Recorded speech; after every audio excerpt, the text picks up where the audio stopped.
tev ir elektroauto un ir gadījies tā, ka no rīta saproti, ka tavs auto nemaz nav uzlādējies, visbiežāk tas notiek naktīs, jo kādā brīdī papildus automobīļu uzlādēji ieslēdz vēl arī boileris vai akas sūknes, un tad drošības automāts izslēdzas. Tā iemesls ir pavisam vienkārši. Uzlāde kopā ar citu elektroierīču darbību rada kopējo slodzi, kas pārsniedz mājsaimniecībai piešķirto jaudas limitu, kas norādīts līgumā ar sadales tīklu.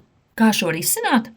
Pirmais variants, kas prasa laiku un naudu, iesniedzot pieprasījumu jaudas palielināšanai sadales tīklā. Otrs variants, ko piedāvājam mēs, uzstādīt uzlādes staciju ar automātisko slodzes balansēšanu.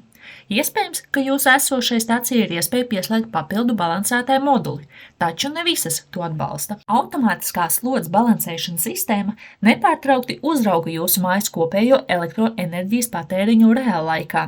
Ja ieslēdz boilers un slodze strauji pieaug, balansētājs automātiski un vienmērīgi samazina uzlādes strāvu.